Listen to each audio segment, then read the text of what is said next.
साथियों, आज हम दूसरी क्लास लेकर के अपनी आए हुए हैं। भाषा विज्ञान कल हम पढ़ाना स्टार्ट किए थे, आप लोगों को थोड़ी सी भूमिका बताए थे। भाषा विज्ञान है क्या, भाषा है क्या, भाषा किसे कहते हैं, ठीक है। और उसके बाद भाषा के बारे में हम बताए थे कि भारतीय आर्य भाषाएं, उनकी विशेषताओं को बताए थे कि भारतीय आर्य भाषा जो है वो कितने भागों में विभाजित है। तो मुख्य रूप से 3 भागों में विभाजित था: प्राचीन भारतीय आर्य भाषा, मध्यकालीन भारतीय आर्य भाषा और आपका आधुनिक भारतीय आर्य भाषा। प्राचीन भारतीय आर्य भाषा 2 भागों में था, एक संस्कृत एक वैदिक, एक लौकिक संस्कृत एक वैदिक संस्कृत। दूसरा था आपका पाली। मध्यकालीन भारतीय आर्य भाषा में पाली, प्राकृत, अपभ्रंश और अवहट्ट था। और अंत में आपका आधुनिक हिंदी में प्रारंभिक हिंदी या वर्तमान हिंदी आपकी आती है। आज हम पढ़ेंगे भाषा का वर्गीकरण पढ़ेंगे। हमारा भाषा का वर्गीकरण कैसे हुआ है, आज हम इस पर ध्यान देंगे। आते हैं विश्व की भाषाएं और उनका वर्गीकरण। विश्व की भाषाएं और वर्गीकरण हुआ है। विश्व की सभी भाषाओं की संख्या जो है वो 2796 कितना है, 27,2796 मानी जाती है विद्वानों के अनुसार। विश्व की सभी भाषाओं की संख्या विभिन्न विद्वानों के द्वारा 2796 मानी जाती है। लेकिन कुछ विद्वानों ने केवल 3000 ही इसको मानते हैं कि 3000 ही विश्व की भाषाएं।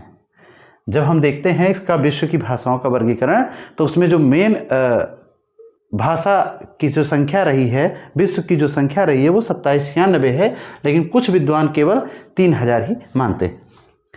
अब है भाषा का वर्गीकरण। संसार की जो भाषाएं हैं उनको 2 वर्गों में हम विभाजित कर सकते हैं। पहला है आकृति मूलक वर्गीकरण, दूसरा है पारिवारिक वर्गीकरण।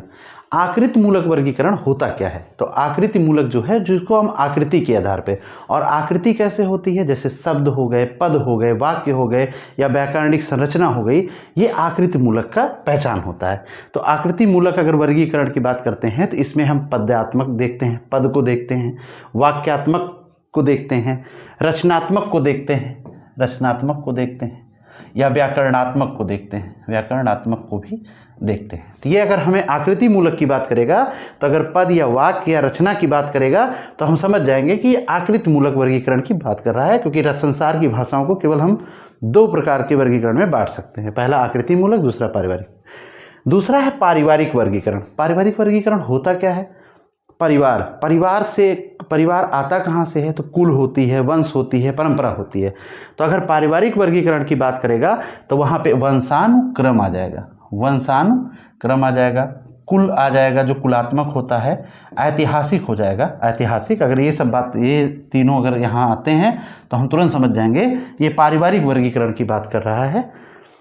इसके बाद है विश्व की जो भाषाओं का आकृति मूलक वर्गीकरण किया है। बहुत इंपॉर्टेंट क्वेश्चन है, ये पूछा भी जाता है, किसने किया है आकृति मूलक वर्गीकरण विश्व की भाषाओं में, किसने किया है? तो प्रोफेसर स्लेगल ने किया था आकृति मूलक वर्गीकरण। विश्व की भाषाओं का आकृति मूलक वर्गीकरण किसने किया है? प्रोफेसर स्लेगल ने किया है। तो दोस्तों, आपको आज हम जानकारी दिए कि संसार की भाषाओं के 2 वर्गीकरण कौन कौन से हैं। आकृति मूलक वर्गीकरण, जिसको हम पद, वाक्य, रचना और व्याकरण से समझेंगे। दूसरा है पारिवारिक वर्गीकरण, जिसको हम वंशानुक्रम, कुलात्मक और ऐतिहासिक, ये इसको दृष्टियों में ध्यान में रखते हुए हम इसका वर्गीकरण करेंगे। मोस्ट इंपॉर्टेंट है कि विश्व की भाषाओं का आकृति मूलक वर्गीकरण किसने किया? तो प्रोफेसर स्लेगल ने किया। अगले क्वेश्चन की ओर बढ़ेंगे, अगले टॉपिक की ओर। अब आकृति मूलक का वर्गीकरण कितने भागों में हुआ है? तो आकृति मूलक वर्गीकरण का संसार की भाषा में आकृति मूलक वर्गीकरण का 2 भागों में, एक आयोगात्मक भाषा, युग होता है योगात्मक भाषा। आयोगात्मक भाषा को हम छोड़कर योगात्मक भाषा पर ध्यान देते हैं, जिसको हम जोड़कर, योग का मतलब होता है जोड़कर। अब देखते हैं, इसमें होता है एक आश्लिष्ट होता है, एक श्लिष्ट वाक्य होता है, एक प्राश्लिष्ट होता है। ये 3 भागों में होता है। ये हो गया आकृति मूलक वर्गीकरण। तो ये 2 प्रकार के होते हैं, आयोगात्मक या योगात्मक, आश्लिष्ट, श्लिष्ट या प्राश्लिष्ट, ये योगात्मक के प्रकार हो जाते हैं। अब हम बढ़ते हैं दोस्तों, भौगोलिक क्षेत्र, भाषा परिवार। विश्व के भौगोलिक क्षेत्र दिए हुए हैं और ये है भाषा परिवार। भौगोलिक क्षेत्र में सबसे पहले हमारे यहाँ आता है, 4 भागों में बांटा गया है। 4 भागों में कौन कौन है, पहले उनके 4 नामों को बता देते हैं। सबसे पहला यूरोप धन एशिया, यूरोप प्लस एशिया, ये हो गया यूरोप प्लस एशिया। इसको हम कहते हैं यूरेशिया। इसको क्या कहेंगे? यूरेशिया। हमारे यहाँ जो महत्वपूर्ण क्वेश्चन आते हैं यहाँ से हमारे एग्जाम में जो आते हैं उसमें आता है इस परिवार की जो भाषा परिवार है, तो इसमें भाषा परिवार में सबसे पहला आता है, मोस्ट इंपॉर्टेंट है, भारोपीय परिवार। ये यूरेशिया के अंतर्गत ही आता है, भारोपीय परिवार। भारोपीय परिवार। दूसरा आता है इसमें सामी हामी परिवार, जो बहुत फेमस है। सामी हामी पूछा जाता है, सामी हामी परिवार। ये क्वेश्चन आता है कि यूरोप धन एशिया का है, भौगोलिक क्षेत्र से है, संबंधित है। अब यूरोप और एशिया में जो देश हैं, जैसे चीन हो गया, तो चीनी परिवार की भाषा ये हो जाएगी चीनी परिवार की भाषा। ये भी इसमें आ जाएगी यूरेशिया में, चीनी परिवार की भाषा। चीनी परिवार की भाषा। चौथा हो जाएगा द्रविड़ परिवार की भाषा। द्रविड़ परिवार की भाषा, परिवार की भाषा, की भाषा एंड इत्यादि इत्यादि। तो ये हो गया पहला भौगोलिक क्षेत्र। पहला भौगोलिक क्षेत्र क्या है हमारा? यूरोप और एशिया को मिलाकर बनता क्या है? यूरेशिया। और यूरेशिया में हमारे भारोपीय परिवार की भाषा, सामी हामी परिवार की भाषा, चीनी परिवार की भाषा, द्रविड़ परिवार की भाषा इत्यादि भाषाएं जो इंपॉर्टेंट है, यहाँ से क्वेश्चन बनते हैं, वो चीज़ें मैंने आपके सामने ला के रख दी है। इसको समझने का एक और तरीका है कि यूरोप में कौन कौन से देश आते हैं और एशिया में कौन कौन से देश आते हैं। तो इन देशों की भी जो भाषाएं होंगी वो यूरेशिया की भाषा होगी। जैसे एशिया में आ जाता है पहला भारत, तो भारत की भाषा क्या हो जाती है? भारोपीय परिवार की भाषा। चीन आ जाता है यूरोप में, जापान आ जाएगा, जापान आ जाएगा, तो जापानी भाषा भी आपकी भारोपीय परिवार की भाषा यूरेशिया में ही संबंधित है। तो ये आपका पहला भौगोलिक क्षेत्र, एक ऐसा क्षेत्र है, पहला भौगोलिक क्षेत्र है, भौगोलिक क्षेत्र है, पहला भौगोलिक क्षेत्र है। अब हम बढ़ते हैं, पहला भौगोलिक क्षेत्र। दूसरा भौगोलिक क्षेत्र जो है, दूसरा भौगोलिक क्षेत्र जो है, दूसरा भौगोलिक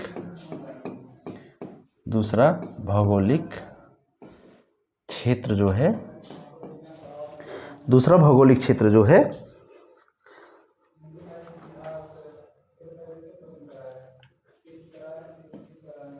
दूसरा भौगोलिक क्षेत्र है अफ्रीका भूखंड। कौन सा है? अफ्रीका भूखंड।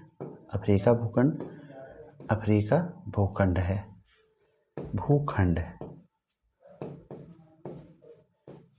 तीसरा है प्रशांत महासागरीय, प्रशांत महासागरीय भूखंड है, महासागरीय भूखंड है, सागरीय भूखंड है। ठीक है, प्रशांत महासागरीय भूखंड है, ये हो गया। चौथा जो है वो अमेरिकी भूखंड है, अमेरिकी भूखंड है, अमेरिकी भूखंड है, भूखंड है, भूखंड। दोस्तों ये हो गया अमेरिकी भूखंड। अब हमारे 4 भौगोलिक क्षेत्र हो गए। पहला हम लोगों ने पढ़ा, इसके पिछले वाले पेज में पढ़ा है, क्या पढ़ा है कि भौगोलिक क्षेत्र में सबसे पहला यूरोप और एशिया, तो यूरेशिया पहला भौगोलिक क्षेत्र है।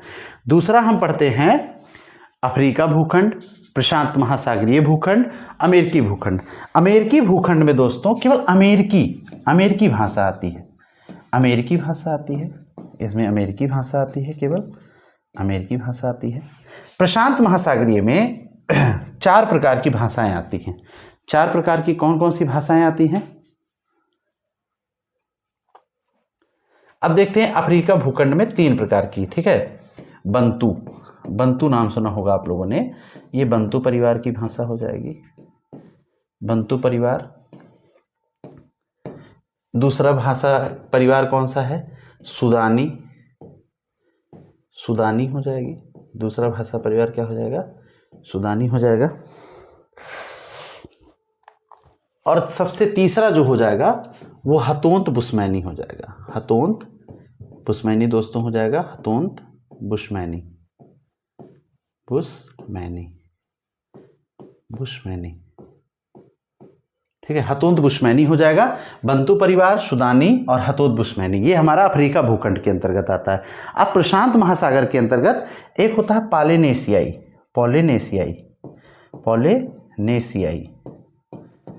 पॉलिनेशियाई हो जाएगा, ठीक है, पहला। दूसरा हो जाएगा ऑस्ट्रेलियाई, ठीक है, ऑस्ट्रेलियाई। तीसरा हो जाएगा पापुई हो जाएगा तीसरा। और चौथा जो होगा वो दक्षिण पूर्व एशियाई हो जाएगा। क्या हो जाएगा? दक्षिण पूर्व एशियाई। तो ये आपका भौगोलिक क्षेत्र का विभाजन हो गया दोस्तों। यहाँ से एक क्वेश्चन आते हैं, हमारा क्वेश्चन सही हो जाएगा अगर हम इतना ध्यान दे देंगे कि पहला जो भौगोलिक क्षेत्र होगा क्या होगा? यूरोप धन एशिया। यूरोप और एशिया के जितने देश हैं उनको जब जोड़ेंगे और उन देशों की जो भाषाएं होंगी वो उस भाषा परिवार की भाषाएं होंगी। जैसे भारोपीय परिवार भारत की है, सामी हामी परिवार हो गया, चीनी परिवार हो गया, द्रविड़ परिवार हो गया, जापानी परिवार हो गया, ये सब आपके एशिया और यूरोप की हैं, तो यूरेशिया की हो गई। अगले में जाते हैं, अगले में देखते हैं अफ्रीका भूखंड। अफ्रीका भूखंड में 3 भागों में है, बंतु परिवार, सुदानी और हतोत बुश्मैनी।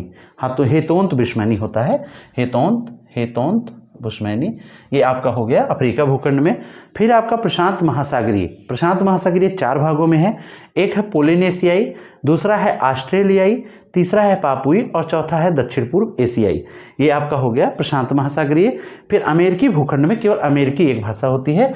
तो आज दोस्तों हम लोगों ने जाना कि भाषा परिवार कैसे होता है, भौगोलिक क्षेत्र कैसे होते हैं, विश्व की भाषाएं कितनी हैं और विश्व की भाषाओं में कितने भाग हैं। तो दोस्तों आज के लिए बस इतना ही, और जल्द ही हम अगली क्लास में आपको भाषा परिवार से ही संबंधित अगली बार प्राचीन भारतीय आर्य भाषाओं की विशेषता क्या होती हैं और क्षेत्र की बोलियां कैसी होती हैं, क्षेत्र की बोलियों को समझाएंगे। और उसके बाद आपको देवनागरी लिपि और इससे होते हुए हम जब व्याकरणिक की ओर बढ़ेंगे तो व्याकरण में आपको संधि, समास, वर्णमाला में अल्पप्राण, महाप्राण, जो भी क्वेश्चन आते हैं या उच्चारण स्थान, यहाँ से जितने भी रिलेटेड क्वेश्चन आते हैं वो आपका हम क्लियर करते चलेंगे। और एक उदाहरण देकर, एग्जाम्पल देकर हम समझाते चलेंगे। जैसे हमने आज आपको भौगोलिक क्षेत्रों को समझाया, भौगोलिक क्षेत्रों को जब मैंने समझाया तो आपको देश के हिसाब से समझा दिया कि देश के परिवार की, जैसे अफ्रीका भूखंड है तो वहाँ बंतु परिवार, सुदानी, हतोत बुश्मैनी, अभी ये क्लियर होता है। प्रशांत महासागर है तो प्रशांत महासागर, अगर हम ग्लोब को देखते हैं दोस्तों, ये ग्लोब है तो प्रशांत महासागर तो इधर भी है। तो ये प्रशांत महासागर जो होता है, ये प्रशांत महासागर, ये ऐसे होते हुए ग्लोब में ये अमेरिका तक फैला हुआ है प्रशांत महासागर। तो प्रशांत महासागर सबसे ज़्यादा गहरा है और प्रशांत महासागर ये अमेरिका तक फैला, इधर अमेरिका हो जाता है ग्लोब में, और इधर क्या कहते हैं, चीन, जापान, ये सब हो जाते हैं, तो एशिया है। तो ये इधर से प्रशांत महासागर फैला। तो प्रशांत महासागर में ही ये चारों आते हैं, ये चारों जो हमने बताए हैं ये प्रशांत महासागर में आते हैं। आपका अमेरिकी भूखंड में केवल अमेरिकी भाषा आती है, तो आप लोग इसको बहुत अच्छे से ध्यान देंगे, नोट्स बना लेंगे या नोट करके रखेंगे। लगातार आप ऐसे जुड़े रहेंगे और आपको नई नई जानकारियाँ हिंदी साहित्य से संबंधित मिलेगी जो आपके एग्जाम में बहुत महती भूमिका निभाएगी। तो दोस्तों आज के लिए बस इतना ही। नमस्कार। मेरे चैनल को सब्सक्राइब कीजिए, लाइक कीजिए, कमेंट कीजिए। आपके आशीर्वाद का आकांक्षी आपका शुभम राणा। धन्यवाद।